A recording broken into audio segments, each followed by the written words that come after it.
Hello friends, welcome to my YouTube channel. আমার YouTube চ্যানেলে তোমাদের সকলকে স্বাগত। আজকে আমরা যে বিষয়টি নিয়ে আলোচনা করতে চলেছি সেটা হচ্ছে একটা খুবই গুরুত্বপূর্ণ টপিক, বিশেষ করে এক্সপিরিয়েন্সের 10 নাম্বারটা। মানে অনেকে তোমরা কমেন্ট করে জানিয়েছিলে যে মোটামুটি ধরো এই বছরে যে এসএলএসটি হতে চলেছে 2025 সালের, সেক্ষেত্রে কারা কারা 10 নাম্বারটা পাবে। অনেকে হয়তো বলছে যারা 2016 সালে রিজেক্টেড হয়ে গেছে তারাই কি শুধু পাবে। অনেকেই বলছে যে কমেন্ট করে বলছে যে কেউ কেউ নাকি বলছে যে প্যারা টিচাররাও পাবে, কেউ কেউ বলছে আবার যে আপার প্রাইমারি টিচার রয়েছে তারাও কি পাবে, তারাও তো হাই স্কুলে টিচিং করেন বা পড়ান বাচ্চাদের। বিশেষ করে আবার কিছু কিছু কমেন্ট আসছে যে কন্ট্রাকচুয়াল যারা টিচার রয়েছে তারাও কি 10 নাম্বারটাই পাবে। যারা আবার আরেকটা কোয়েশ্চেন, যারা বিশেষ করে কেবিএস বা নবোদয় বা কেন্দ্রীয় বিদ্যালয়ে যারা চাকরি করেন বা জব করেন তারাও কি 10 নাম্বারটা পাবে। এই সমস্ত ক্যান্ডিডেটরাই যদি 10 নাম্বারটা পেয়ে যায় তাহলে ফ্রেশার্সদের অবস্থা কী হবে। এটা তো একটা শোচনীয় বিষয় না, কারণ যে এতজনকে যদি আবার 10 নম্বরে দেওয়া হয় তাহলে এটার সংখ্যাটা লাখে পরিণত হয়ে যাবে। তাহলে ফ্রেশার্সরা কি কিছুই পাবে না, মানে ফ্রেশার্সদের জন্য তার কী থাকলো। দেখো, এই সমস্ত কোয়েশ্চেনের আজকে যে অ্যান্সার, মানে সঠিক অ্যান্সার, কংক্রিট অ্যান্সার এবং অফিসিয়াল অ্যান্সার বিভিন্ন সোর্স থেকে, বিভিন্ন ওয়েবসাইট থেকে, বিশেষ করে এসএসসির ওয়েবসাইট থেকে আমরা নিয়েছি। কোনো হয়তো আমাদের মন গড়ান্তি কোনো কথা এখানে বলবো না, ঠিক আছে। দেখো, এই সমস্ত কিছু অবসান ঘটাবো। বিশেষ করে দেখো, নোটিফিকেশানে বলা আছে ক্লিয়ারলি একটা জিনিস, তোমরা হয়তো দেখতে পাবে। দেখো, at the secondary level in a government or government aided or government sponsored school, তাহলে এক্ষেত্রে যারা সেকেন্ডারি লেভেলে মানে গভর্নমেন্টের দ্বারা মানে স্বীকৃত স্কুলে যারা জব করতেন, বিশেষ করে তাদেরকেই কিন্তু এই নাম্বারটা প্রতি বছর 2 নাম্বার ভিত্তিক, মানে 1 বছরে যারা সার্ভিস করেছেন 2 নাম্বার, এবং 2 বছর করলে 4 নাম্বার, এবং 5 বছর যদি কেউ জব করে থাকেন সেক্ষেত্রে তাকে কিন্তু 10 নাম্বার দেওয়া হবে। এবার কথাটা হচ্ছে আপার প্রাইমারি যেহেতু মানে এটা সেকেন্ডারি লেভেল না, সেক্ষেত্রে তারা কিন্তু ছাঁটাই হয়ে যাচ্ছে, ঠিক আছে। তারা কিন্তু যারা আপার প্রাইমারিতে জব করছেন তাদের কিন্তু এই নাম্বারটা দেওয়া হবে না। তারপরে কোয়েশ্চেনটা যে প্যারা টিচাররাও কিন্তু এই ক্ষেত্রে নাম্বারটা পাবে না, কারণ ওরাও কিন্তু ক্লাস মানে আপার প্রাইমারি এইট পর্যন্ত পড়ায়, কিন্তু সেই জন্য ওদেরকেও এই ক্ষেত্রে কিন্তু নাম্বারটা দেওয়া হবে না। এরপরে দেখো, আর একটা কোয়েশ্চেন, এখানে একটা কমেন্ট, যে একটা বাক্য এখানে সব থেকে কনফিউশন করেছে যে as permanent or contractual basis. যারা জব করেন পার্মানেন্ট তো আমরা বুঝলাম, যারা মানে মানে এসএসসি দিয়ে যারা জব পেয়েছিলেন তারা পার্মানেন্ট জব করেন, কিন্তু কন্ট্রাকচুয়াল বেসিসটা কি। কন্ট্রাকচুয়াল বেসিসের কথাটার অর্থ হচ্ছে, দেখো, যে সমস্ত ক্যান্ডিডেটকে ডিআই অফিস থেকে স্বীকৃতি দিয়ে গভর্নমেন্টের সিল সাবুজ জয়নিং ডেট পে স্যালারিজ সমস্ত কিছু দিয়েই যাদেরকে জয়নিং করানো হয়, ঠিক আছে, একটা নির্দিষ্ট টার্ম কন্ডিশনের মধ্য দিয়ে সরকার দ্বারা স্বীকৃত থাকে, তাদেরকে কিন্তু কন্ট্রাকচুয়াল বেসিস বলে। এক্ষেত্রে কোনো ধরো যে কন্ট্রাকচুয়াল বেসিস এমন অনেক সময় গ্রামের স্কুলে দেখা যায় যে গ্রামের প্রধান বা মেম্বার আসে 2-4 জনকে ঢুকাই দিল ও পড়াতে শুরু করলো বাচ্চাদের, সে কিন্তু কন্ট্রাকচুয়াল বেসিসে না, ঠিক আছে। ও পার্ট টাইম টিচার হতে পারে, কিন্তু কন্ট্রাকচুয়াল টিচার কিন্তু তাকে বলা যাবে না, সেক্ষেত্রে সে কিন্তু নাম্বারটা পাবে না ক্ষেত্রে, ঠিক আছে। এটা তোমাদের হয়তো এই অবধি হয়তো তোমাদের ক্লিয়ার হয়ে গেল, ঠিক আছে। এবার দেখো, কেন্দ্র সরকারেরটা কি রয়েছে।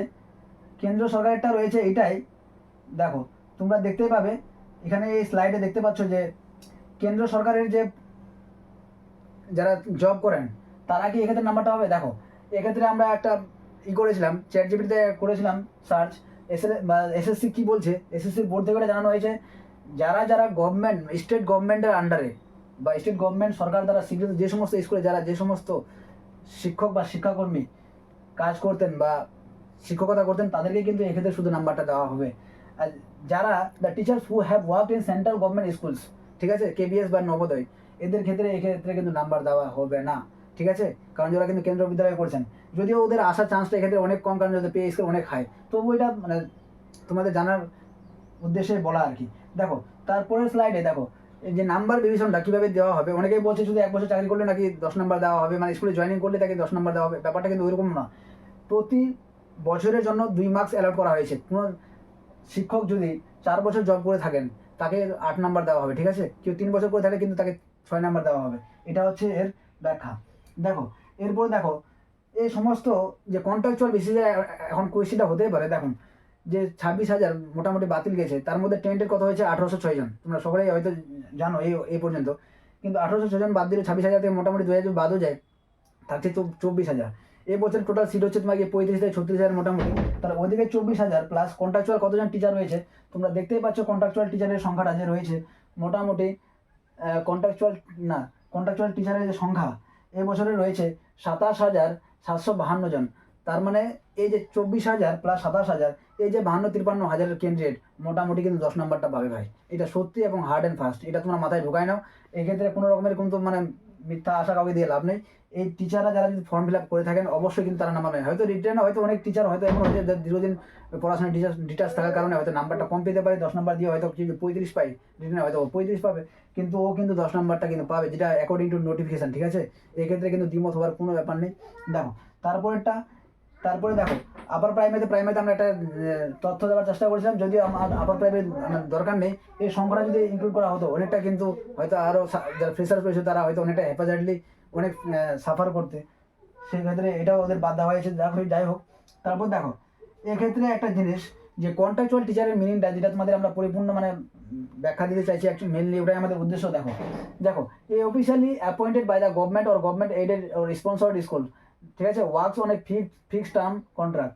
মানে এক্ষেত্রে কি মানে ফিক্সড টার্ম, মানে এটা পার্মানেন্ট যদিও না, কিন্তু এদের একটা নির্দিষ্ট টার্ম থাকে যে 5 বছরের জন্য নিয়োগ করা হলো বা 10 বছরের জন্য নিয়োগ করা হলো। সেক্ষেত্রে কি ডিআই অফিস থেকে মোটামুটি একটা সিল থাকবে, জয়েনিং ডেট থাকবে, পে স্যালারি থাকবে, সমস্ত কিছু মানে একটা কমিটি দ্বারা গঠন করা হবে।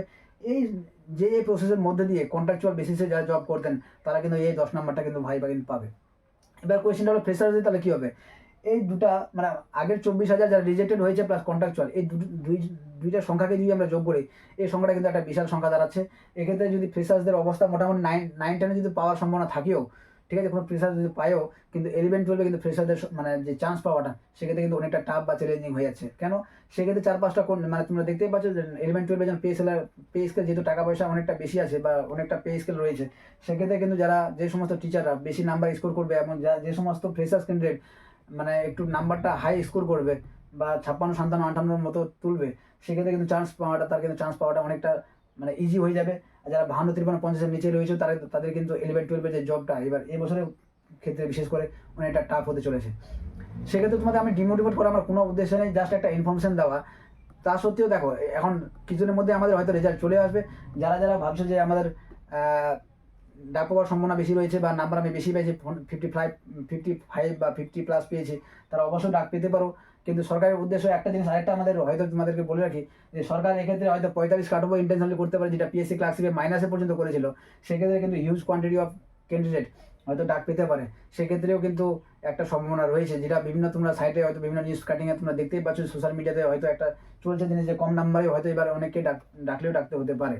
সেই জন্য আমাদের এখন থেকে প্রিপারেশন নিতে হবে ইন্টারভিউর জন্য, এবং ইন্টারভিউর জন্য কিছু বেসিক জিনিস আমরা তোমাদের প্রতিটা ভিডিওতে বলে থাকি।